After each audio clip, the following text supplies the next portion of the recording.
Mėlieji. Labą dieną, labą dieną. Sveiki. Sveiki, sveiki. Labas. Sveiki sugrįžę namo ir kaip matot, mes turime svečią mūsų studijoje. Vyro turim.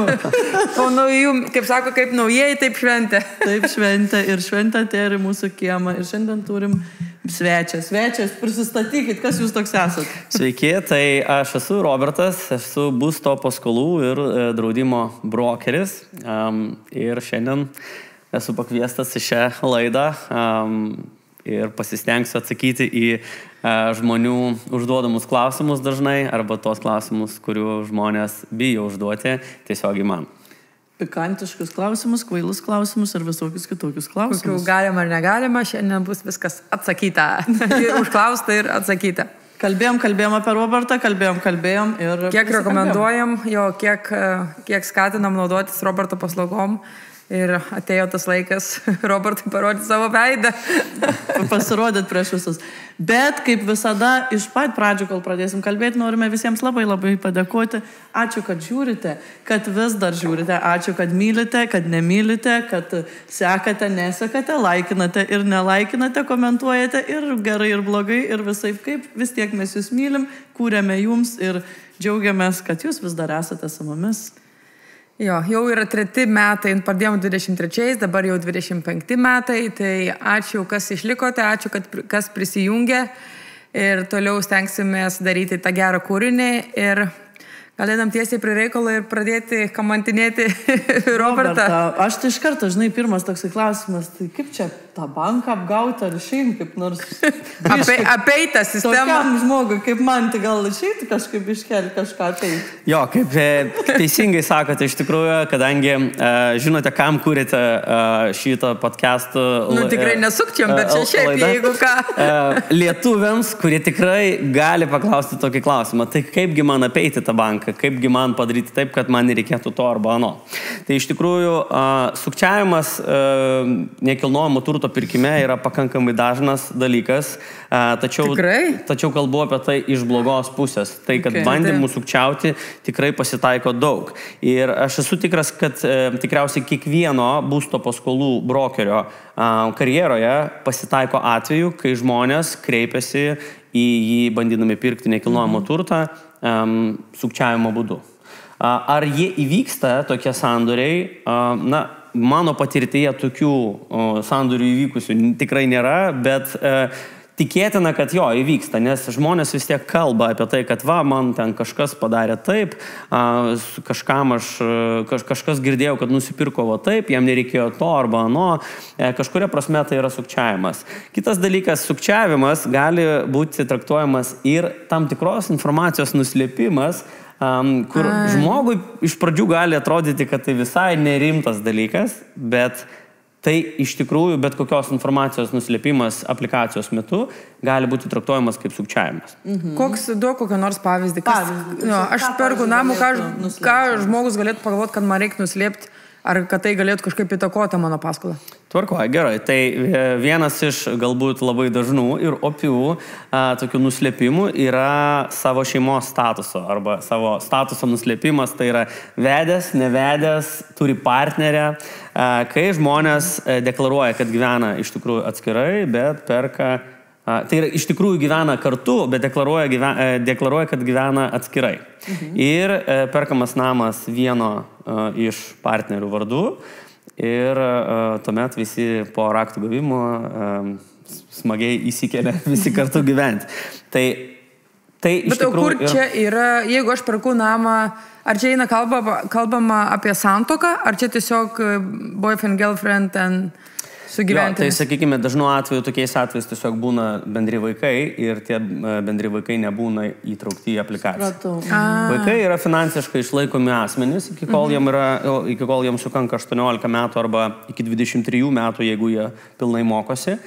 Ir jeigu žmonės, puikiai mes žinome tą sistemą, deklaruojama, kad gyvena atskirai, vieniša mama, gali dirbti dalinai ir gauti pašalpas ir tuomet partneris, dirbantis pilnu etatu, perka būstą, neįtraukdamas to, kad jisai turi vaiką, tai yra išlaikytinį, ir tokiu būdu, sakykime, turi daugiau šansų gauti didesnę pasiskolinimo sumą. Tai dažnu atveju žmonės iš tikrųjų to nedeklaruoja tiesiog. Ne iš blogos valios, nenorėdami sukčiauti, bet kažkas nenori prarasti benefitų, kažkas nenori deklaruoti to, nes taip buvo visą laiką nuo pat jų santykių pradžios, kad buvo atskiri adresai. Mano čia tavo koks nors? Jo, bet jeigu pradedi daugiau klausinėti ir išsiaiškini tokį dalyką, turi perspėti apie tai, kad vis dėlto turi būti vaikas įtrauktas. Jeigu žmonės nėra santuokoje, tai natūralu, kad mamos neprivaloma yra įtraukti, bet jeigu vaikas yra tikrai to žmogaus vaikas, tai turėtų būti įtrauktas. Taip, kad kartu. Okay. Jo, tai tokie dalykai. Kiti dalykai gali būti, sakykime, informacijos nuslėpimas, pavyzdžiui, apie darbą, kiek ilgai žmogus dirba. Žmogus gali pasakyti, kad dirba ten jau 5 metus, o iš tikrųjų dirba trumpiau.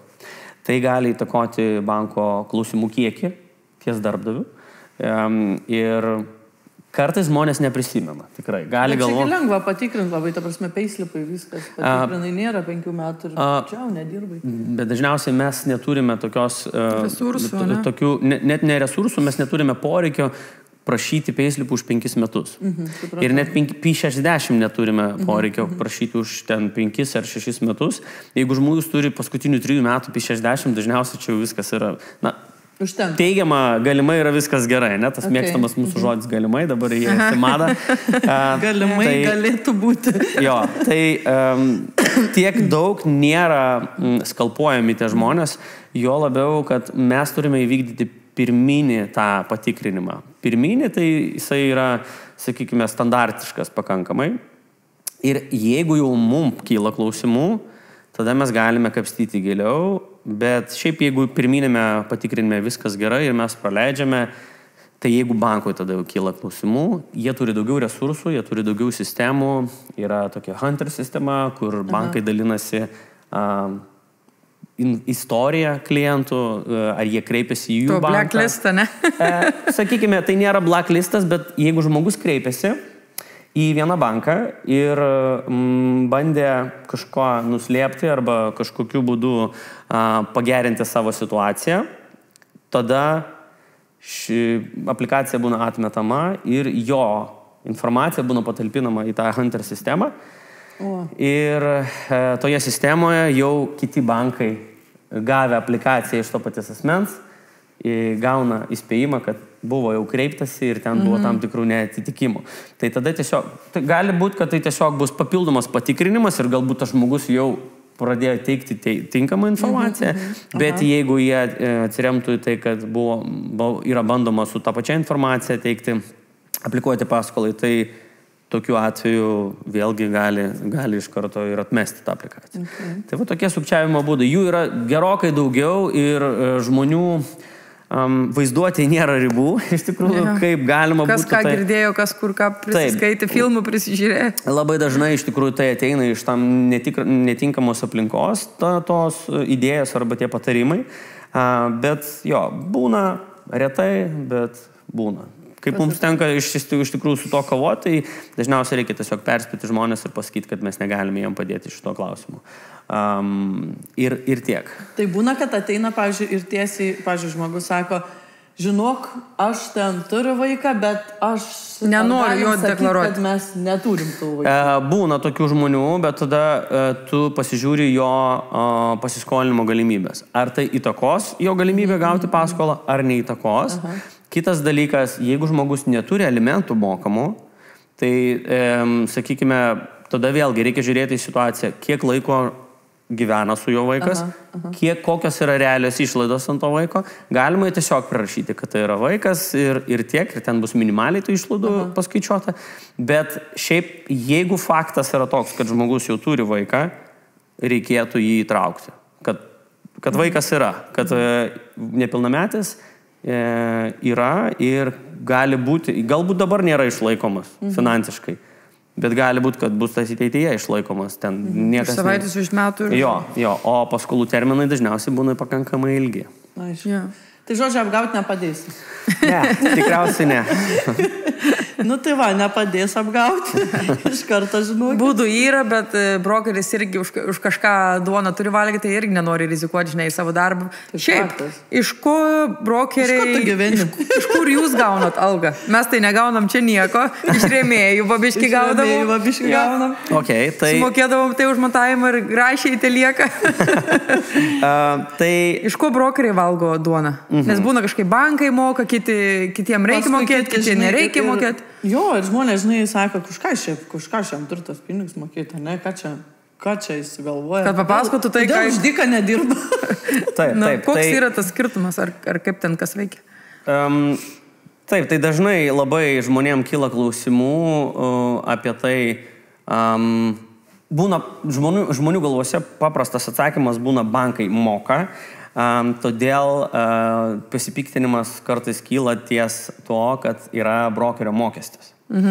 Ir brokerio mokestis gali būti taikomas, gali būti netaikomas, tai priklauso nuo įmonės arba nuo paties brokerio sukurtos įmonės tvarkos arba nuo tinklo, kuriame jisai dirba tvarkos. Bet ką reikėtų pasakyti apie komisinius iš banko, sakykime, iš banko mokamą mokestį ir brokerio mokestį. Tai brokerio mokestis iš tikrųjų jisai gali sviruoti nuo 0 iki netgi kelių procentų paskolos sumos. Tai tada, jeigu ten yra procentaliai ir jeigu paskola yra 1 milijonas, tai atitinkamai ir tas mokestis būna didelis. Standartiniais atvejais, jeigu jis yra fiksuotas, jisai būna, tarkim, nuo 0 iki 2000 svarų. Ir tas mokestis iš tikrųjų yra už daugybę dalykų. Tai brokerio pajamos susideda ne tik iš to, kad jam sumoka bankas. Jam sumoka ir draudimo kompanija, jam sumoka ir bankas, ir jam sumoka klientas. Ir bendroje sumoje viską tai susumavusi gaunasi kažkokios apyvartinės lėšos. Tuomet yra mokama už licenzijas, nes už kiekvienam patarimui duoti, sakykime, dirbti su namų draudimais, dirbti su paskolomis, dirbti su draudimais, yra atskira licenzija, už kurią reikia mokėti. Tuomet yra vadinamos Financial Conduct Authority, tai yra mūsų prižiūrinčios finansinės institucijos, tai yra valstybinė institucija, kuri prižiūri finansinės institucijas. Yra mokestis jiems visada. Yra draudimų mokėjimas, indemnity draudimai, pavyzdžiui, tai jeigu būtų padaryta kažkokia žala klientui, tai tada atmetam visas šitas išlaidas ir... Belieka tie gražiai elgelė. Ir lieka jau tai, kas, sakykime, lieka. Tai dar ofiso išlaikymas, elektra, internetas, taip. Be abejo. Šitie dalykai taip pat eina ir atlyginimai administratoriams, taip pat yra, šiuo metu turime 2 administratorius, tai tikėkime, galbūt iki metų pabaigos turėsime ir 3. Tai dabar kas liečia banko išmoką, tai yra banko mokestį advisoriui už gautą paskolą. Tai patys bankai traktuoja tą išmoką ne kaip užmokestį, sakykime, už tai, kad jis atvedė klientą, o už tai, kad advisoris atliko darbą bankui. Mes turime tie pirminiai patikrinimai, užtikrinimas, kad dokumentai yra tvarkingi ir tinkami jų priėmimui. Iš karto pateikiamos informacijos suteikimas. Mes iš esmės didžiąją dalį darbo nuimame nuo pačių banko darbuotojų, nes viskas, ką jie gauna, tai idealiai supakuota keisą su reikalinga informacija iškart ir viskas, ką jiem reikia, tik patikrinti, ar mes atnešiam tai, ko jie nori. Ir tik tada priimti rizikos tą vertinimą ir priimti sprendimą dėl paskolos išdavimo. Todėl bankai traktuoja tai kaip mokestį mums už tą padarytą darbą jiems. Brokerio mokestis dažniausiai būna už darbą padarytą klientui. Ir dažnai žmonės galvoja, tai kad ten susirinkai dokumentus, čia parinkai pagal sistemą man banką, bet ne tik į tai įeina, ne tik mokestis susidaro iš šitų dalykų, bet dažniausiai tampant mūsų klientais, žmonės tampa klientais gan ilgam laikui. Tai ne pusė metų, kaip minimum 2 metam, 5 arba galbūt visam paskolos laikotarpiui. Ir į tai eina ir paskaičiavimai paskui namų draudimų, kurie yra nemokami, tiesiog pasiskambini, mes jeigu yra per brangų, nemokamai paskaičiuojame, duodame kainą, apdraudžiame kitų pigesnių namų draudimų. Tuomet priminimais dėl besibaigiančių fiksuotų palūkanų sutarties. Iš tikrųjų, kas 2 metus žmonės pasimeta, dažnai pamiršta, kada jiem ten baigėsi ta fiksuotų palūkanų sutartis. Kiek liko man to laiko? Taip, o su 5 metais tai iš vis pamiršta. Ta prasme, prisimena, kad ten 27 metais, bet nei mėnesio nieko neprisimena. Ir tada gauna laišką ir išsigąsta. Dažnu atveju, kai kurie bankai siunčia laiškus ten pakankamai reguliariai nuo likus pusę metų iki ten likus mėnesiui, o kai kurie bankai siunčia tik tai vieną laišką, iki jau ten, kai lieka, pavyzdžiui, 3 mėnesiai iki paskolos fiksuotų palūkanų sutarties pabaigos. Tai mes primename apie tai iš anksto ir išsiaiškiname, ką klientas nori daryti. Iš tikrųjų, mano paties susidomėjimas dėl paskolos klientams, tai kad jie tą paskolą kuo greičiau išmokėtų. Nėra jokio interesų žinoti, kad klientas turės tą paskolą 30 metų. Tegu jis išmoko ją per 17 metų, per 19, kaip aš įprastai sakau, kad visiškai realu paskolą išmokėti per 17, per 19 metų. Be didelių savęs apribojimų, tai reiškia, neatsisakant atostogų, neatsisakant kažkokių pirkinių arba savęs nelepinant. Tai vat... Svaigalų, Gintarė. Man čia žinoma. Tai vat iš to ir susideda tie mokesčiai, bet jie yra pagrįsti. Ir kitos kompanijos, pavyzdžiui, turi mokestį dar pagrįsdami, pas kai kurias įmonės brokerių būna dideli brokerio mokesčiai, pavyzdžiui, 1000 svarų, ten 1500 svarų. O pas kai kurias kompanijas yra 0. Tai vat, dažniausiai 0 būna pas tas kompanijas, kurios dirba tik su labai didelėmis paskolomis. Tai, sakykime, nuo 500 000 svarų. Tokiu atveju išmoka iš banko padengia ir mokestį už pačius klientus ir tą išmoką iš banko. Kai tuo tarpu, sakykime, Šiaurės Airijos regionas ir gana didelė dalis visos Jungtinės karalystės nekilnojamo turto kainos neviršė ten 400 000. Šiaurės Airijoje turbūt už 400 000 reikia paieškoti namo. Jų pakankamai gerokai rečiau sutinkama ir dažniausiai vidutinė kaina yra apie 150-160 000. Tai natūraliai paskolos tokiais atvejais būna labai mažos. Ir ta išmoka iš banko, jinai nepadengia jokių išlaidų iš esmės. Tai yra dar vienas argumentas, kodėl kai kurios kompanijos neturi mokesčių ir dažnų atveju esu tikrai nekartą girdėjęs, kad tos kompanijos, kurios neturi mokesčio, jeigu ateini pas juos ir sakai, mes norime pirkti namą už 200 000 ir turim 40 000 paskolos, tai sakys, mes jums padėti negalim, jūsų paskola yra per maža. Mes dirbame tik su minimum nuo tiek ir tiek paskolom. Kreiptis į kitą žmogų. O tai pavyzdžiui, dabar taip kilo klausimas, o iš kur iš vis pradėti? Aš sugalvojau, pavyzdžiui, būti to brokeriu, arba, pavyzdžiui, atvažiavau į Angliją, gyventi, ne?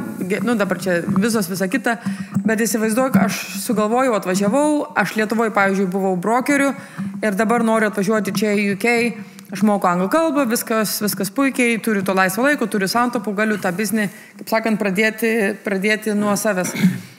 Kaip, nuo ko iš vis, arba kaip tu pats pradėjai, arba kaip koks, gal ne tai, kad patarimas, žinai, konkurentų daugiau turėti, bet kaip tokį iš vis dalyką reikia pradėti, kaip surasti, aš noriu būti brokeriu, iš kur man surasti tuos bankus, ar man skambinėti kiekvieną banką ir sakyti, aš noriu būti su jumis brokeriu?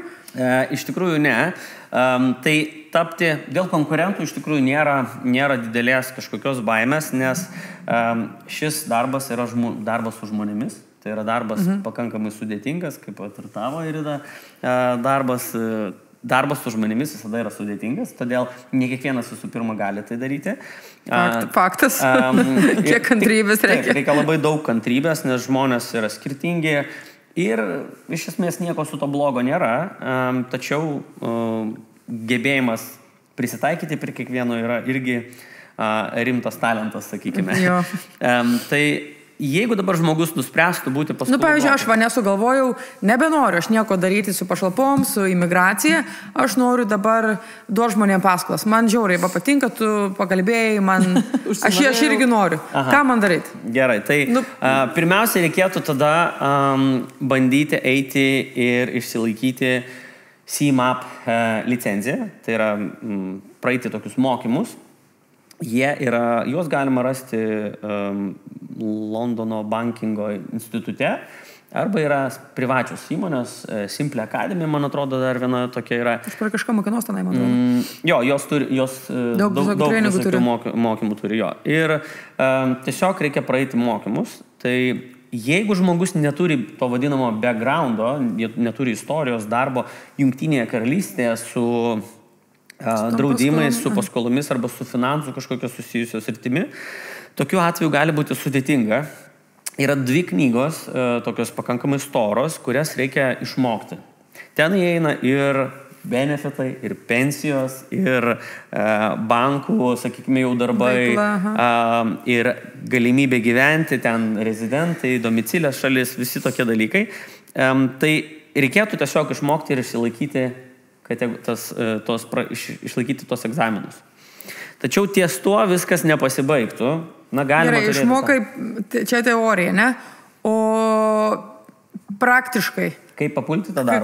Kaip papulti, arba kaip man susirasti tą pirmą banką, kad aš pradėsiu nuo nulio, kad žmonių prisitraukti, kad kreiptis pas mane, bet kaip man surasti ar Santander, ar Nest, ar Nest. Atvest visi manęs, tai aš tvarkau. Kaip su tais bankai susiekti? Ar tu turi fiziškai eiti jiems skambinti? Tai yra 2 būdai, kaip galima dirbti brokeriu. Galima priklausyti tinklui. Ir tai yra populiariausias būdas Jungtinėje karalystėje. Tinklas iš tikrųjų tai yra vėlgi toks vadinamas appointed representative, kuris jau už mus visus suderina sąlygas su bankais, su didžiulė bankų panelė. Ne su visais galbūt, sakykime, šiaip Jungtinėje karalystėje, man rodo, yra 123 skolintojai. Kiek daug? Jo, iš tikrųjų daug. Ir lyginant su Lietuva. Tik rinkis. Čia gal ir man kas paskolintų. O su Lietuvoje, sakykime, yra ten... 123 paskutinis. Kur nieks net nėra vardo girdėję tą banką. Tai jie suderina tas sąlygas ir tu ateini pas juos jau gavęs panelę bankų, su kuriais tu gali dirbti, panelę draudimo kompanijų, jeigu turi licenciją dirbti, ir panelę namų draudimo. Iš esmės, jie būna viską už tave suderinę. Tačiau tu moki jiems mokestį. Natūralu, kad tu daliniesi savo uždarbių su jais, bet daugybė finansų specialistų vis dėlto pritartų šitai nuomonė, kad taip yra dirbti patogiau, nes jie sužiūri visą compliance, jie suskaito visus įstatymų pakeitimus ir išverčia juos į žmonių kalbą, nes jie būna parašyti dažniausiai taip painiai, kad labai sudėtinga suprasti. Nieko. Jo. Tai ir mums vėliau tai perkramtė, pateikia ir paprašo teikti arba laikytis tokių dalykų arba šitų taisyklių. Kitas dalykas, jie prižiūri mūsų kokybę. Tai reiškia, jeigu tu eini dirbti tiesiogiai, kaip tu ir klausiai, išeini vienas, turi licenciją, gauni FCA patvirtinimą, kad tu gali dirbti vienas, atskirai nuo visų, taip, tada tu turi sąlygas derinti su visais bankais atskirai. Arba kreiptis į tam tikras kompanijos, kurios tave suves su tais bankais, arba eini ir dėrėsi su kitais. Tai reikėtų nepamiršti dar to, kad kai tik išeini dirbti atskirai, tam tikri bankai tiesiog automatiškai su tavim nedirbs, nes yra tokių. Pavyzdžiui, HSBC, visiems pažįstamas bankas, tai yra bankas, kur jeigu išeini dirbti pats ant savęs, directly authorized vadinamas, tai pirmų laikų su jais sutarties tu nepasirašysi. Jie labai yra... Nors jeigu ir tu radai žiauriai gerą žmogų, turi milijoną pinigų, viskas čiki-piki, jie tau neduos, nes tu esi brokeris, kuris turi gauti licenciją savaitę prieš. Sakykime, gali būti ir taip, bet ir šiaip jie žiūri labai, kiek tu apyvartos arba kiek tu verslo rašai prieš tai, kiek tu rašėjai prieš tai. Tai jeigu rašėjai, nežinau, ten į mėnesį po 500 000, tai čia yra visiškai niekas. Net ir 1 milijonas ir 5 milijonai yra pakankamai mažai. Tai jie žiūri į didesnės įmonės, kurios rašo stabiliai, ten, tarkim, 100 milijonų į mėnesį. Kad būtų daugiau tų. Nes tada yra, pirmas dalykas yra įdirbis, yra kažkokia tvarka dėl kokybės. Ir yra mažesnė tikimybė, kad bus kažkas neteisingai padaryta, kad kažkokie sukčiavimai. Tai visi dažniausiai ir pradeda nuo tos, kur panelės sakė. Dar, sakykime, dar žemesnė pakopa būtų turbūt eiti įsidarbinti į įmonę kaip employee už atlyginimą. Mortgage advisor už employee. Tada tu gauni tik atlyginimą, tai yra tavo atlyginimas, tavo pajamos būna ribotos, bet tu gauni visą treningą ir žinias iš tų, kurie jau yra patyrę. Tada gali išeiti ant savęs, ne? Jo, po kažkiek laiko tu gali susitarti, pavyzdžiui, su ta pačia įmonė ir net neišeiti, sakyti, žiūrėkit, aš dabar noriu eiti dirbti ant savęs self-employed, būsiu prie jūsų įmonės, bet dirbsiu ant savęs, tai reiškia, kad aš dalinsiu su jumis mano pajamomis, bet aš jau galėsiu pats spręsti, kiek man uždirbti. Jeigu aš labai daug dirbsiu, aš dalį jums atiduosiu, bet aš pats daugiau uždirbsiu. Jeigu tinka toks variantas, žmonės dar dirba, dar toliau kaupiasi patirties ir galiausiai gali sakyti, jau aš noriu pat savo įmonę atsidaryti, prisijungti galbūt prie tinklo ir tada Nėra taip lengva, kaip aš galvojau. Nėra taip lengva. Iš tikrųjų, tai didžiausia problema. Mokintis taip, bet vėliau praktika yra labiau reikalingesnė negu tą teoriją, kurią gali išmokinti, gali išzubrinti, sakykime, ne, tos knygas. Visada, žinai. Bet, ir paskui vis tiek nieko nemoki pritaikyti, pavyzdžiui. Taip, nes praktinės žinios čia yra labai svarbios. Nes tu turi iš karto pas tavę ateina klientas, jisai nori sprendimo, jisai jau nori kažkokio atsakymo. Ar jam tą teoriją supasakosi, jam tas nieko nekeičia. O tu realiai nežinai, gausis tai ar ne. Tai vat patirtis leidžia, pažiūrėjusi dokumentus, pažiūrėjusi tam tikrus dokumentus, kredito reportą, žinoti jau realiai, kas tavęs laukia, gali tu negauti ar negali, kokio depozito maždaug reikėtų. Ir, sakykime, patirtis yra vienas dalykas, bet su kuo dažniausiai galbūt susiduria naujai atėję mortgage advisoriai, su kokia problema. Tai būtų, iš kur gauti klientų. Tavęs niekas nepažįsta, tu dar nesi užsirekomendavęs, tu neturi klientų bazės ir jeigu ten netyčia ateis pas tave kažkoks vienas, tu neišgyvensi iš to. Tai jau tikrai. Tai mano atveju buvo taip, kad aš atėjau iš draudimų backgroundo su didelė klientų bazė ir mane jau daug žmonių žinojo, tai tiesiog man reikėjo praplėsti savo reklamą šiek tiek spektrą paslaugų. Ir žmonės iš karto žinodami, kad tai va, jisai jau užsirekomendavo. Ir tą dabar ir tą dar. O tai tu Lietuvoje irgi dirbai jau su ta pačia sfera, ar tu čia viską pradėjai? Viską pradėjau čia. Lietuvoje aš dirbau visiškai priešingą valstybinį darbą, valstybės tarnyboje ir tai nieko nebuvo susijęs su finansais, bet tiesiog gyvenimas sudėlioja taip, kad... Tai jau gyvenimas. Gyvenimas sudėlioja taip, kad atėjau. O tai pavyzdžiui, gerai, tai dabar išsiaiškinom apie sukčiavimą, o jeigu pavyzdžiui aš noriu, ypač dabar, žinai, ta žinutė prasidėjo su tos visais AI apie cash is the king, nes taupykim cashą, kad mums čia visur per bankų seka, kiek aš čia kur nusipirkau, kur išleidau. Jeigu aš 3 metus pradėjau savo bizniuką, aš 3 metus taupau, gaunu kažką cashų ir ateinu, sakau, Robertai, aš turiu, nežinau, noriu nusipirkti kokį butuką, turiu 20 000 grinais, čia už depozitą, o likusius, mano payslipai, ar tenai, žinai, taksų ta deklaracija iš self-employed, ką aš galiu nusipirkti? Ką tam žmogui pasakytum, kuris turi, kur netiki tais bankais, ne dėl, kad bankais, netiki pinigais. Netiki tais vis pavadinimas ir mėgsta, gauna savo algą ir nusiema grinais. Gauna algą, nusiema grinais. Kaip tiem žmonėm būna su paskolom? Yra kažkoks skirtumas ar ne? Taip, tai yra turbūt didžiausia problema, apie kurią galima kalbėti be perstojimo ir žmonės vis tiek apie tai pamirš arba to ne iki galo įsisavins. Aišku, jeigu žmogus netiki iš vis banko sistema, tai tikriausiai jisai net neis į banką paskolos, nes jisai tikėsis, kad jisai sutaupys savo būstui, kas yra labai sunkiai įmanoma paprastam dirbančiam žmogui. Bet šiaip pagrindinis dalykas, kurį žmonės supranta neteisingai, tai kad Jungtinėje karalystėje yra labai griežtai vertinami gryni pinigai nekilnojamo turto pirkime. Ką tai reiškia? Jeigu žmogus turi pinigus grynais ir jisai ateina ir nori pirkti būstą, tai mes net nepradėsime to proceso, todėl kad greičiausiai jis sustos tas procesas ties to, kai advokatai paprašys pinigų įrodymų. Tai jeigu aš turiu... Jeigu aš grinais pirkti, tai turiu meni grinais 50 svarų tos notes, kur su pačiūžiniu sustaupiau, bet kiti sako, aš nusipirkau namą grinais, tai čia gali būti, kad aš turiu sąskaitį 200 000 ir aš nusipirkau. Čia kitas tie griniai vadiname, ne? Grinėjai tai yra ir pinigai sąskaitoj, ir pinigai, fiziniai pinigai, ne?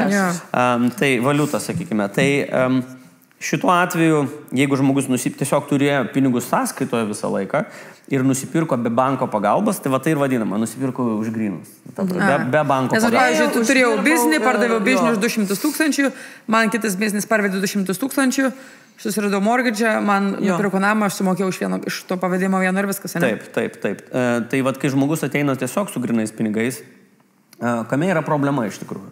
Pagal pinigų plovimo prevencijos protokolą, kurio turi laikytis absoliučiai visi Jungtinės karalystės advokatai, yra praktiškai neįmanoma atsekti grynųjų pinigų kilmės. Taip. Na, visi mes, sakykime, galvodami pozityviai galime galvoti, kad tai pinigai, aišku, atėjo ten, žmogus taupė ten po 100 svarų nusiiminėjo, bet mes negalime atmesti ir tos minties, kad galbūt tie pinigai atėjo iš nelegalios veiklos, iš kontrabandos, iš nusikalstamos veiklos, prostitucijos, iš narkotikų pardavimų. Tai vat, šitoj veikloj jau, aišku, šita veikla yra nelegali, neleistina ir atsekti, iš kur atėjo tie pinigai, praktiškai neįmanoma. Ir dažniausiai tai ir būna visų advokatų atsakymas. Mes negalime atsekti pinigų kilmės, todėl mes neužbaigsime šitos transakcijos. Kodėl jie taip griežtai tai žiūri? Todėl, kad dažnu atveju bankas gali net nepaprašyti įrodymo apie pradinį įnašą, kur tu jį turi. Jie kaip sąlyga perleidžia šitą atsakomybę advokatams. Jeigu advokatai neužtikrins, kad pinigų kilmė buvo patikrinta tinkamai, tie advokatai gali būti nuimti nuo bankų panelės. Tai yra prarasti galimybę dirbti su jais. Niekas nenori. Nei vienas brokeris nenori to, nei vienas advokatas nenori. Tai aišku, jeigu aš irgi būčiau advokatas ar brokeris, ką man rizikuoti, kad Petras turi 10 000 iš kažkur staupęs, pasakau, kad tu negali ir taupi, žinai, tuos pinigus. Taip, o taip, norėjau sakyti, o jeigu tas žmogus susitaupė tą 10 ar tą 20 000 svarų ir kaip pavyzdį, šį dieną galiu nusimti 500 svarų ir aš susitaupiau, metus laiko į dieną nusimdavau po 500 svarų. Ar su tais statementais aš galėčiau įrodyti, ar vis tiek tai netinka? Pirmiausia, jokia fizinė pinigų forma namo pirkime netinka. Reiškia, tie pinigai turi būti atgal padėti į sąskaitą. Todėl, kad fizinių pinigų niekas neperdavinėja. Tai nėra tie laikai. Anksčiau taip ir vietiniai... Už druską nusipirkdavai. Galima būdavo taip, ir už arklį gali nusipirkti. Tada būdavo ir už porą avių. Dabar jau nebegali, ne? Dabar taip ne. Ir netgi su lagaminėliu negalima ateiti, pinigų atnešti ir transakcija neįvyks, todėl, kad pagal tą patį pinigų plovimo prevencijos protokolą gryni pinigai kaip tavo fizinė valiuta yra pilnai ignoruojama. Tai reiškia, pinigai turi atsirasti banko sąskaitoje ir tik tada būti pervesti, sakykime, ten advokatai surenka pinigus ir perveda pardavėjai. Tai tą lagaminėlį galim nusinešti bankas, aš noriu įsinešti šitą lagaminėlį pinigų, prašau įnešti man į sąskaitą. Taip, šitoj vietoj galima, tai natūralu, kad žmogus turi teisę savo santaupas įsinešti į banko sąskaitą. Visiškai su to sutinku, tai yra normalu. Pavyzdžiui, dažnu atveju automobilio pardavime būna taip, kad atvažiuoja žmonės ir iš tikrųjų jie ten taupė visą laiką ir nori nusipirkti. Jeigu ten ne 50 000 galbūt, tai gan dažnas gali būti. Iki 10 000 svarų vis dar tikrai pasitaiko tokių, kad atvažiuoja su grynais pinigais. Na ir normalu, kad žmogus pats gali nenorėti netgi laikyti tų pinigų namuose ir jisai eis ir sąskaitą jos padės. Tai jokių problemų, dabar tik tai žinau, kad bankuose dažnu atveju paklausia, iš kur pinigai. Tokia didelė suma, gal turite kokį ten, nežinau, pirkimo pardavimų sutartį automobilio. Įsideda žmogus ir viskas su to pasidaro. Aš žinau, kad viename banke buvo mano moteris, kur anksčiau darydavo managus, nors jinai turi savo biznį, aš nežinau, ar jinai self-employed, ar LTD yra atsidariusi. Jinai su to banku ir deklaravus, kad čia yra jo sąskaita. Ir sako, mano visos pajamos tai arba darau nagus, arba kažkokius treningus darau, kitas moteris mokinti. Ir jis sako, jeigu aš įnešu į banką daugiau negu į tą patį savo banką, kurį žino, kokia yra mano darbo veikla ir kur kiekvieną mėnesį nešinėjau pinigus, sako, jeigu aš įnešu į tą banką daugiau negu 5000 svarų, man vis tiek ateina ir duoda lapuką, aš turiu rašyti pasiaiškinimą, iš kur aš gavau. Ir aš vis tiek užrašau tą patį. Arba darau už nagų darimą, arba už ten nagų už mokymus. Vis tiek bankai liepia pasiaiškinti, nors tas parašymas tu gali tam belenką prirašyti. Niekas ten tavęs neįs netikrins, bet tu pasidedi savo parašą, kad tu priėmė, kad tu sakai teisybę, ne? Taip, iš esmės teisingai. Ir tuos pačius bankus fizinės atstovybės, į kurias mes nešame, sakykime, grynus pinigus įsidėti, juos taip pat prižiūri ir Financial Conduct Authority, kuri reguliuoja mus, ir Prudential Conduct Authority. Tai tos dvi institucijas taip pat prižiūri, kaip bankai atlieka savo veiklą. Ar jie imasi visų priemonių, kad, sakykime, galimai pinigai iš nelegalios veiklos neatsirastų sąskaitų, kad tai nebūtų plaunami pinigai. Tai tokia tvarka iš tikrųjų yra iš dalies ir teisinga. Aš tikrai nesu prieš kešą ir manau, kad jo turi būti ir kiekvienas žmogus gal turi savo namuose arba ten piniginėje turėti grinų pinigų, nes, parodo istoriškai, kad sugenda tie bankai, ten negalima transakcijų atlikti, bet yra tokios taisyklės nekilnojamo turto pirkimo, sakykime, procese. Ir čia tiesiog, man atrodo, yra dėl to, kad jeigu neklystu, tiesiog tai yra per didelės sumos, kad 100 000, ten 200, ir kad tu įrodytum, kad tai yra, kad tu susitaupai. Tiesiog, net nelogiška, ne pačiai. Iš tikrųjų, bankų advokatų, pavyzdžiui, patikrinimo atvejais, įsivaizduokite, atsiranda 500 svarų sąskaitą. Tai ar advokatas, jisai paklaus, iš kur tie pinigai, bet ar jisai pareikalaus, nežinau, visų įmanomų įrodymų, tai gali būti sakyta, kad iš tikrųjų turėjau namuose, laikiau 500 ir įsinešiau, nes galvoju, ir namo pirkimas bus viską. Tai kaip ir normalu, kad 500 svarų žmogus galėtų turėti namuose. Taupėsi į taupyklį. Bet jeigu jis nori 50 000 įsinešti, tai čia bus, čia jau toks bus labiau ant klaustuko. Dėl to... Jau bus aras prie durų tikris. Ir šiaip patarimas visiems bežiūrintiem, kad visada pagalvokite prieš perkant namą, kur yra jūsų pradinis įnašas. Jisai turėtų būti sąskaitoje. Prašau. Labai svarbus. O pavyzdžiui, dar vienas dalykas buvo mano pačios asmeniniai patirtai, kad galima tą pradinį įrašą ir gauti, kad tau kažkas jį padovanoja, bet jeigu dovanoja, tai turi būti irgi, negali būti kažkoks kaimynas padovanoja, turi būti irgi kažkoks tas šeimos ryšys. Duosiu pavyzdį. Kaimynas negali padovanoti. Mes, pavyzdžiui, dovanojom tipo depozitą, aš dovanojau sesiai, kažkuris bankas sakė, o jeigu mano tuo metu buvo tik sužadėtinis, kad jai padovanot jau negalėjo. Sako, arba mes turim susituokti, arba kažkaip iš bendros sąskaitos, nes turėjom jau bendrą sąskaitą, kad yra irgi tai reikalavimai, kas gali to padovanotos pinigus, ne? Tai priklauso nuo bankų. Iš tikrųjų, yra galimybė gauti dovaną pradiniam įnašui iš bet kokio žmogaus, netgi nesusijusius su šeimos ryšiais. Yra tokių bankų tiesiog. Yra bankų, kurie griežtai tik tai iš pirmos eilės šeimos narių. Brolis, mama, tėvai, vaikai, jau tetos ir dėdės net nebetinka. Kažkas turi, kad gali ten, sakykime, močiutė, senelis dar būti, kurie padovanoja. Kai kurie bankai turi tiesiog. Nesvarbu iš kur, svarbu pasirašo formą dovanojimo. Dovanojimo forma iš tikrųjų yra pakankamai svarus įrodymas, tai kad pinigai yra dovanojami, nes žmogus, kuris dovanoja tos pinigus, tai pasirašo, kad jisai dovanoja be tikėjimusi susigrąžinti tos pinigus ir jisai padovanojęs tos pinigus nepretenduoja į jokią namo dalį.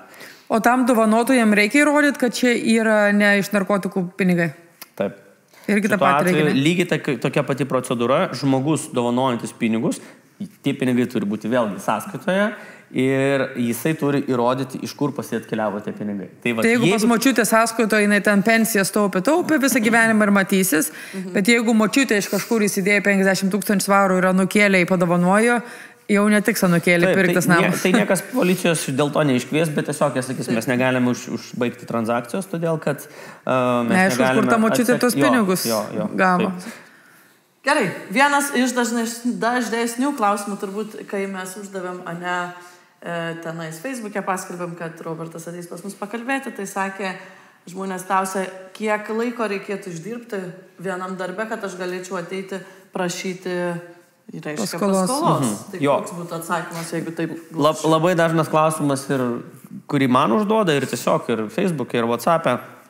Tai teisingas atsakymas galbūt būtų dvejopas. Pirmas dalykas, jeigu žmogus yra dirbęs prieš tai ir tiesiog iš vieno darbo perėjo į kitą, tai jeigu jisai gauna kontraktą, pastovų, permanent kontraktą, yra tokių bankų, kurie sutiktų ir nuo pirmos dienos priimti tas pajamas pagal kontraktą ir išduoti paskolą. Bet tai priklauso nuo to, kiek iš viso žmogus yra išdirbęs. Jeigu žmogus nedirbo, čia pradėjo dirbti, gavo kontraktą ir ant sekančios dienos jau jisai eina į banką arba pas brokerį prašyti paskolos. Tai tokiu atveju, žiūrint į bendrą vaizdą, tikėtina, kad jam tai nebus sutikta paskola dar.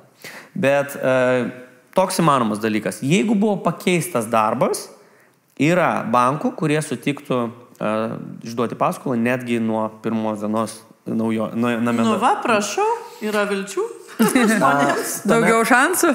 Tuomet, jeigu, pavyzdžiui, žmogus dirba per agentūrą, kas yra taip pat vis dar populiaru, Jungtinėje Karalystėje dirbti per agentūrą dar yra populiaru, tai žmogus turėtų būti išdirbęs ne mažiau kaip 12 mėnesių toje pačioje darbo srityje, tai sakykime, toj pačioje galbūt agentūroje. Fabrike ir tam pačiam fabrike. Taip, galėtų būti tam pačiam fabrike. Tai pavyzdžiui, jeigu aš dirbu per kokią nors Airidos agentūrą ir mane siuntinėja į vieną maisto fabriką, kitą sūrio fabriką, mėsos fabriką, jeigu aš dirbu tose fabrikuose, kurie gamina maistą, man skaitysis kaip ta pati darbo sritis, taip. Iš esmės, nešokinėsi nuo darbo fabrike prie nežinau, prie ofiso darbo, ne? Prie finansinių transakcijų kažkokių. Tai šitoj vietoj būtų galbūt skirtumas. Bet šiaip, jeigu payslipai už 12 mėnesių yra iš tos pačios darbovietės, iš tos pačios agentūros, galima jau bandyti kreiptis dėl paskolos. O kaip yra su self-employed žmonėm, kurie savo turi bizniukų? Tai ir limited company direktoriai, jeigu jie gauna dividendus, ir self-employed žmonės yra patenkantis į tą pačią kategoriją. Self-employed jie skaitosi. Ir jiems reikėtų būti pradirbus, vėlgi yra dvejopas atsakymas. Standartiniais atvejais bankas skaičiuoja paskutinių 2 metų deklaracijų pajamų vidurkį, tam, kad paskaičiuoti galimybę gauti paskolą. Tačiau yra ir tokių bankų, kurie suteikia paskolą pradirbus tik 1 metus. Arba, sakykime, nebūtinai pradirbus 1 metus, bet jeigu žmogus nori teikti deklaraciją tik dėl paskutinių metų, dėl paskutinių 1 metų deklaraciją. Yra tokių bankų, todėl tokios galimybės tikrai yra. Vienintelis svarbus turbūt dalykas, kurį reikėtų paminėti, kad tai nebus standartinės sąlygos. Tai reiškia, palūkanos gali būti didesnės. Gali būti, kad pasiskolinimo galimybės bus mažesnės. Pavyzdžiui, jeigu žmogus pradėjo, tarkim, savo self-employed veiklą prieš 1,5 metų. Ir jisai dar tiesiog neturi 2 metų pilnų deklaracijos, bet turi 1 pilną deklaraciją. Jisai gali kreiptis ir jau į banką dėl paskolos su, sakykime, pakankamai gerų bankų, kuris tikrai yra konkurencingas rinkoje ir geras palūkanas siūlo. Tačiau jeigu jo pajamos tuo metu buvo labai mažos, tai ten ir pasiskolinimo galimybės bus labai mažos. Nes kai kuriais atvejais jie gali skaičiuoti vidurkį, dalinti tai, ką jūs uždirbat per 1 metus, dalinti iš 2. Tai va, tokių dalykų gali būti. Tie bankai, į kurios galima būtų kreiptis tik su 1 metų deklaracija, jie skaičiuos pagal 2 metų deklaraciją pajamas, bet ten bus palūkanos. Tai čia geriausia vis tiek, kai tu esi self-employed, palauk tos, arba turi savo, o tai jeigu tu turi savo, aš esu kompanijos direktorius Ir man taip pat, tas pačias metinės deklaracijas reikia rodyti, ar tai atsižvelgia, kiek mano kompanija uždirba? Nes aš gal savo užsimoku algą 50 000 per metus, o mano kompanija uždirba po 2 milijonus. Taip, tai yra du būdai, galima skaičiuoti tik tai pajamas ir dividendus iš direktoriaus pajamų. Yra bankų, kurie gali žiūrėti ir kompanijos profitą. Ir, sakykime, jeigu kompanijai sekasi labai gerai, tai gali būti kaip garantas, kad kaip ženklas, žmogus gali tikrai išsimokėti savo didesnį atlyginimą. Jeigu reiktų ar kažką? Jo, bet šiaip, kalbant apie self-employment, tai turbūt pagrindinis patarimas būtų tas. Kadangi šiaip standartiniais atvejais bet kokiai transakcijai, arba ten pirkimui, ar pardavimui, arba banko keitimui, reikėtų ruoštis 2 metus. Reikėtų vieną kartą, sukandus dantis, pasiruošti tam tinkamai, pasirinkti tvarkingą, gerą banką, kuris būtų ir ateityje konkurencingas dėl palūkanų. Ir tada jau gavus raktus, ten jau spręsti, kaip savo pajamas. Ar daugiau žmogus dirbs ir uždirbs, ar mažiau žmogus dirbs ir uždirbs, ten nukristos pajamos, tai jau bus po to. Ar tu sakai, tuos 2 metus reikia iki paskolos gavimo, taip, ar po? Prieš perkant būstą reikia 2 metus, sakykime, pasirodyti geriausiai. Taip, dirbti daug, uždirbti daug, deklaruoti pajamų daug, susimokėti mokesčių dėjo daug, bet tokiu atveju gauti galimybę pasirinkti iš daugybės jau bankų, gauti geriausią tuo metu. Ir tada jau po raktų gavimo, jeigu ir pajamos nukristų, tai nebus labai baisu, nes pasibaigus fiksuotų palūkanų sutarčiai, žmogus galės tiesiog perfiksuoti palūkaną su to pačiu banku, jau nebus žiūrima, nebus tikrinamos jo pajamos, nebus atsižvelgiama taip, kad svarbiausia, kad dirbantis dar yra, bet jeigu jisai mažiau uždirba, jau nebus tai taip griežtai traktuojama jo. Ir jisai tiesiog perfiksuos vėl palūkanas ir turės, būdamas self-employed, turės namą ir turės pakankamai geras palūkanas. Paaiškink, kas yra, žinai, kaip būna, kaip jis dabar vadinasi, kur, kai aš, pavyzdžiui, prieš kelis metus pirkau namą, vienu metu buvo, kad nereikia mokėti to, man atrodo, stamp duty, kaip jis vadinasi, kad ten perrinki pirmą namą, o dabar, kad reikia už jį mokėti. Taip. Ir ten būna kažkaip, kad dabar jisai šiaip brangiai kainuoja, ten keli tūkstančiai svarų. Kas jisai toks yra per mokestis ir ar jį reikia mokėti visiems žmonėms? Tai stamp duty taksas, tai yra mokestis valstybei už nekilnojamo turto įsigijimą. Iškart nesąmoningai jau nervai ima. Jo, tai daug kas vadina council taksus mokesčius karaliui, kažkas stamp duty taksą vadina mokesčius karaliui, bet iš tikrųjų čia dabar galima bet kokį mokestį pavadinti mokesčių karaliui, todėl kad mes turime karalių. Bet stamp duty taksas tai yra mokestis, žemės mokestis už nekilnojamo turto įsigijimą. Skirtingai negu kitose šalyse, pavyzdžiui, Lietuvoje dar jo nėra tokio didelio, arba bent jau tokio didelio, jeigu gerai žinau. O čia jisai yra ir lengvata nemokėti stamp duty takso. Pirmoji eilė yra skiriama pirmą kartą perkantiesiems žmonėms savo pagrindinį gyvenamąjį būstą. Tai man ir nebuvo. Jeigu žmogus perka pirmą kartą būstą, tai reiškia, niekur pasaulyje iki tol nėra turėjęs nekilnojamo turto savo vardu, nei paveldėjęs, nei pirkęs, tai jam tada nereikia mokėti stamp duty mokesčių, jeigu jisai perka nekilnojamo turtą iki, dabar labai geras klausimas, pasimečiau, nes nuo kovo 31 keičiasi įstatymas. Man atrodo, iki 625 000 maksimaliai. Nuo kovo 31 ta suma, atsiprašau, iki 425 000. Dabar nuo kovo 31 ta suma pakris iki 300 000. Viskas, kas virš 300 000, jau bus apmokestinama. Dabar, jeigu žmonės perka namą antrą kartą. Pertoksiu, kaip pavyzdį. Aš esu Petras ir nusipirkau namą savo, nereikėjo man mokėti. Dabar aš esu susituokęs su Janina ir mes turim 2 Petriuką ir Marytę, 2 vaikus. Ir dabar mes kartu perkam namą. Ar mums jau reikės mokėti, nes aš turiu namą savo vardu? Jo, jeigu jūs neparduosite to namo, jūs mokėsite didesnius mokesčius. Jeigu jūs parduodate tą namą ir perkate kitą savo pagrindinį gyvenamąjį namą, tai jūs turėsite mažesnį stamp duty taksą, nes bet vis tiek reikės mokėti. Jo, bus suma, kuri nebus apmokestinama. O jau virš to, kas bus, tai jau bus apmokestinti. Sakykime, 125, man atrodo, tūkstančiai, kurie bus neapmokestinami. Supratau. Viskas, kas eis virš, bus jau apmokestinami.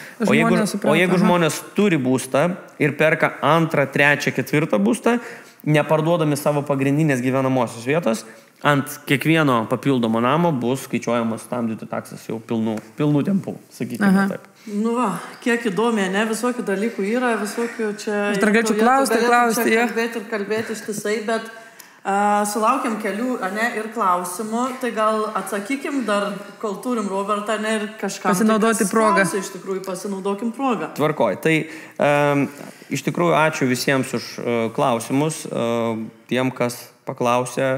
Tiem, kas klausė, klausimai buvo geri, iš tikrųjų. Tai Agnė klausė apie tai, kad turint banko paskolą namui ir perėjus iš employee į self-employed, ar keičiasi kas nors ir ar reikia kokių papildomų dokumentų pristatyti bankui. Ir ar reikia iš vis apie tai pranešti bankui. Tai ačiū Agnė jums už klausimą ir jeigu jūs pakeičiate darbo sritį, viskas iš tikrųjų priklauso nuo pajamų. Jeigu jūs turėdami tą namą, nekeičiate banko po fiksuotų palūkanų sutarties pabaigos, tai yra nekeičiate paskolos sąlygų, nekeičiate termino, nedidinate pasiskolinimo sumos, nekeičiate banko, tai iš esmės jūsų to niekas ir nepaklaus. Jeigu jūs pranešite, jie gali užfiksuoti, bet nuo to jokių pasiekmių jums nebus. Niekas nesikeičia, ne? Jo. Nebent būtų keičiamos sąlygos, nes sąlygų keitimas paskoloje dažniausiai reiškia procesą, kuris labai panašus į, kai pirmą kartą perkate. Remortgage tai jūsų vadinamas, tai ten jau reikia patvirtinančių dokumentų apie pajamas, tai jeigu jau esate self-employed, reikia 2 metų paskutinių deklaracijų ir jeigu jų dar nėra, nes prieš pusę metų tik tai pakeitėte darbą, tokiu atveju tiesiog reikėtų pasilikti su to pačiu banku. Tai tikiuosi viskas aišku. Atsakiau. Jo. Bet pranešti bankui taip pat nėra būtina. Tuomet klausimas dabar apie draudimus iš Editos Wharton, man atrodo. Ačiū Jums. Tai turint gyvybės ir nelaimingų atsitikimų draudimus ir išvykus visam gyventi į ne EU šalį, bet tęsiant mokėti įmokas, ar draudimo sąlygos išlieka tokios pat. Nebus problemų, jei asmuo negyvena Jungtinėje karalystėje. Tai šitoje vietoje tai priklauso nuo draudimo kompanijos ir ar draudimo kompanija turi atstovybę toje šalyje. Pavyzdžiui, mes žinome tokias didelės kompanijas kaip Aviva, Zurich. Šios kompanijos yra pasaulinės. Ta prasme, jos yra ir Lietuvoje, ir Jungtinėje karalystėje. Gali turėti tą patį draudimą ir Lietuvoje, iš Avivos ir čia, ne? Galima, bet reikia kreiptis ir šiaip sąlygos yra tik tai vienas niuansas. Jeigu jisai visam išvyksta, ta prasme, jau tikrai nebegrįš, tai tokiu atveju tai gali būti problematiška kleimo atveju suteikti daktarų informaciją iš daktarų. Viena sąlyga, kurią draudimo kompanijos turi, tai mokėjimai turi vykti iš Jungtinės karalystės sąskaitos, jeigu jūs darote draudimo UK. Tačiau jeigu jūs pastoviam laiku išvykstate, jums reikėtų kreiptis į draudimo kompaniją ir sakyti, mes planuojame išvykti, ar mes galime pasilikti tam tikrą draudimą. Pavyzdžiui, gyvybės kritinių ligų draudimą. Tai yra svarbu, nes gali būti taip, kad žmogus gali nusipirkti draudimą, po kažkiek laiko sveikata pasikeitė ir jisai nebegautų jau draudimo ir jisai nori pasilikti bent jau tą, kurį turi, nors ir išvyksta gyventi kitur. Tai galima tartis su kompanijom. Ir jeigu tos kompanijos yra pasaulinės, jos gali tikrai tai leisti su sąlyga, kad mokėjimai bus vykdomi vis dar iš Jungtinės karalystės sąskaitos. Kas liečia nelaimingų atsitikimų draudimus, aš įsivaizduoju, čia galbūt yra kelios kompanijos, kurios yra populiarios Jungtinėje karalystėje, tai jos turi taip pat sąlygą, kad mokėjimai turi būti vykdomi iš Jungtinės karalystės sąskaitos, bet yra labai daug benefitų prarandama, negyvenant Jungtinėje karalystėje ir turint tokį draudimą. Tai kaulų lūžių, pavyzdžiui, atvejais, bet kokiu atveju kleimo formą turi pasirašyti Jungtinės karalystės šeimos daktaras. Tai jeigu jūs jau nebegyvenate UK, jūs jau ir to parašo gauti negalite, reiškia ir kleiminti iš esmės jūs negalite. Gulėjimas ligoninėje. Viskas aišku kaip diena, nu. Tai vienu žodžiu, būna su gyvybės ir kritinių ligų draudimais įmanoma, su nelaimingo atsitikimų draudimais, sakyčiau, neverta. Jau net. Žiūrėk, turi dar kokį klausimą, nes, man atrodo, pats populiariausias, ką žmonės klausia, ir mes kažkada esam kalbėję, stengiasis irgi apie tą shared ownership, nes labai daug atrodo įdant informacijos, nes visi, žinai, kaip sakai, kaip sakoma, man bendradarbių brolis jo darė ir yra taip, ten pigiau, ten viską daryk. Ar gali žmonėm papasakot, kas tai iš tikrųjų yra per daiktas ir kodėl tiek daug, nes tų paskolų tų tipų aš tikiu yra daug ir visokie buy to let to buy, visokių residential, tenai su interest, ne interest, čia, žinai, dar atskiras. Jo, vieną apie shared ownership galiu laidą atskirą daryti. Taip trumpai glaustai. Kuo jinai tokia yra ypatinga, kodėl tiek daug apie ją yra kalbama? Tai iš tiesų, kaip jūs ir sakote, ir jūs diskutavote, tai shared ownership tema tikriausiai daugiausiai mitais ir legendomis apipinta tema. Ten yra daugiausiai nesąmonių vaikščiančių tarp žmonių, apie kurias jie kalba, visiškų neteisybių, visiškų tokių tikrovę netitinkančių dalykų. Ir tai iš tikrųjų yra dėl to, kad žmonės kreipdamiesi, sakykime, pilnai neišsiaiškino.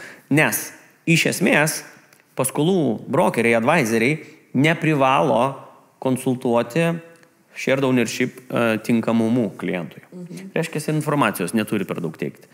Tai, bet šiaip shared ownership pirkimas, schema, tai yra schema, kai žmonės perkasi namą su papildoma. Tai yra organizacija trečia šalimi, kuri nuperka dalį namo, procentaliai dalį namo, ir jai tada reikia mokėti nuomą už tą dalį, kurią jie jums nupirko. Ta nuoma nebūna rinkos nuoma, tai va tai yra svarbu. Tai nebūna ten, dabar nuomos yra pakilusios ir kosminės nuomos reikėtų mokėti. Tai būna dažniausiai fiksuota nuoma, kuri nebūna labai didelė, nesusidaro. Sekantis dalykas yra galimybė išsipirkti tą būstą iš shared ownershipo ir aš visada skatinu tai daryti, nes tai yra vis dėlto tas žingsnis, kuris turėtų sekti po to, kai jūs nusiperkate shared ownershipo namą ir anksčiau ar vėliau reikėtų tai padaryti. Kai aš perku tą būstą, aš perku kažkokį tai procentą, ar ten visą laiką yra fiksuotas ta suma? Kiek aš galiu to namo, to būsto? Yra nusprendžiama, sakykime, kiek galima nusipirkti. Shared ownershipas įprastai nefinansuoja daugiau kaip 50% namo vertės. Tai reiškia, jūs galite nusipirkti net iki 90% namo vertės, bet shared ownershipas daugiau negu 50 jūsų namo negali nupirkti. Tai sakykime, jeigu aš noriu pirkti namą, kuris kainuoja ten 120 000, tai skaityk 60 yra galimybė, kad jie nupirks ir man reikia 60 000, ne? Tai likusi 60 jūs turite gauti paskolos būdu. Okay. Paprastos paskolos, laudų būdu? Būsto paskolos. Mortgage'aus būdu, taip. Ir yra bankų, kurie gali patvirtinti jums paskolą be jūsų pradinio įnašo, su nuliu, taip, teisingai. Čia man. Traktuodami, kad būtent dalis, kurią nuperka shared ownershipas, bus traktuojama kaip depozitas. Ta prasme, kaip užstatas dalykas. Tai aš noriu pirkti, kaip pavyzdį, aš noriu pirkti namą už 120 000, aš pasiemu iš banko paskolą, einu pas tave, pasiemu, sakau, noriu shared ownership, aš pasiemu iš banko 60 000 svarų ir aš tą mortgage, moku atgal tą 60 000, o Gintarė yra kažkokia kompanija, kuri turi tą likusią namo dalį, ne? Moki man nuomą ir bankui mokė, ne? Taip. Moku paskolą ir jos kompanijai tą 60 000 Bet čia daug mokė gaunu. Iš tikrųjų, šiuo metu, kai palūkanos yra pakankamai didelės, labai dažnai žmonės nusprendžia eiti su shared ownershipu, būtent dėl to, kad tai gaunasi šiek tiek pigiau. Ir pradinio įnašų. Nes nuoma dažnai būna fiksuota, pavyzdžiui, kalbant apie Šiaurės Airijos rinką, tai nuoma būna 2,5% nuo tos vertės, kurią jie jums nupirko per metus. Tai būna, sakykime, 2000 metus, pavyzdžiui, ten, kai kuriais atvejais. Tai padalinami 12 mėnesių ir ta nuoma gaunasi 200 svarų, ten mažiau negu 200. O tai jie gali sugalvoti ir pakelti man belenkiek tą nuomą? Jinai yra fiksuota 2,5% nuo vertės. Tai jeigu namo kaina pakyla, tada pakyla šiek tiek ir nuoma. bet šiaip jie iš lempos negali padaryti ten 3,5% ar 5%. Jinai būna visada, nes kai pasirašoma sutartis, nurodoma, bus 2,5%. Nuomos sutartis būna išduodama 100 metų, 99. Tai iš esmės galima pragyventi visą gyvenimą ir dar vaikai pragyvens visą gyvenimą tame name su shared ownershipu. Mokėdami tą nuomą. Taip.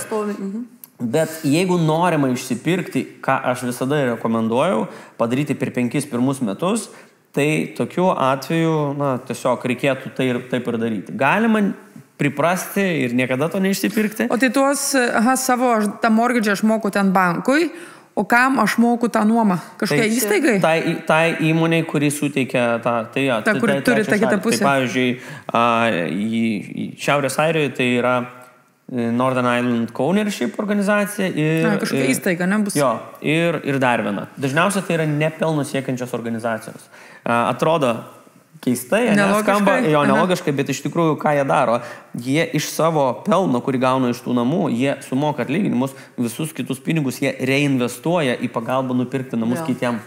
Ta prasme, jie viską laiko nekilnojamo turto vertėje. O tai kaip tu sakai, rekomenduoji išsipirkti? O tai kaip aš nusipirkau namą, pasėmiau paskolą 60 000 svarų, Robertai, aš noriu išsipirkti tą kitą pusę. Ką man reikia daryti? Taip, tai išsipirkti galima 2 būdais. Galima iš asmeninių lėšų, ten prisitaupyti, palikimą gauti, laimėti loterijoje ir galima paskolos būdu. Vėl antrą? Taip, tai tiesiog iš esmės galima imti papildomą paskolą, bet aš rekomenduoju tiesiog pasikelti pirminę tą turimą paskolą tam, kad išsipirkti būstą. Tai priežastis, kodėl žmonės perka namus su shared ownershipu, tai neturi depozito, tai yra pradinio įnašo, negali pasiskolinti tiek, kiek jie norėtų ant to namo, kurį norėtų nusipirkti. Dėl, pavyzdžiui, pajamų, tarkim, 2 gyvena, vienas mažas vaikas, vienas dirba part-time, kitas full-time ir negali jie nusipirkti namą už 180 000. Trečia priežastis, negali nusipirkti namo tokio, kokį nori, dėl to, kad turi daug finansinių įsipareigojimų. Ir jie kaip ir atlyginimai dideli, bet kadangi turi kreditinių kortelių, asmeninių paskolų automobiliam, daiktų išsimokėti, jie tiesiog negali nusipirkti. Ir taip pat gali būti, sakykime, kai ir įsipareigojimai dideli ir dar depozito nėra. Iš viso. Ir tas. Dar nori keliauti. Svaigalam. Dar nori visur eiti. Visokiem. Tai čia kaip man ir man jau tiktų. Tai tokiais atvejais visa tai yra iš tikrųjų laikino, visos šitos priežastis. Ar vaikai maži, vaikai paaugs, ar žmonės grįš į darbus. Įsipareigojimai kažkada gali pasibaigti, jeigu tikslingai ties to susikoncentruoti. Ir vėliau ta galimybė nusipirkti tą namą jau atsiras. Ir tada reikia daryti remortgage. Šiaip iš tikrųjų apie shared ownershipą galima būtų realiai kalbėti visą laidą, todėl kad ten yra daug niuansų, bet daug yra informacijos, kurią reikėtų žmonėms žinoti prieš nusprendžiant, ar jie nori pirkti tokiu būdu. Bet trumpai tariant, aš galėčiau pasakyti savo tiesiog nuomonę ir jinai gali nesutapti su kitų specialistų galbūt nuomonę arba su žmonių nuomonę, kad shared ownershipas būtent Šiaurės Airijoje yra labai gera alternatyva, lyginant su visa likusia Jungtinė karalystė. Kažkas gero šiauriniai pagaliau. Išskyrus Belfasto oro uostą, kuris turi daugiau skrydžių negu kiti ten kokie Mančesterio.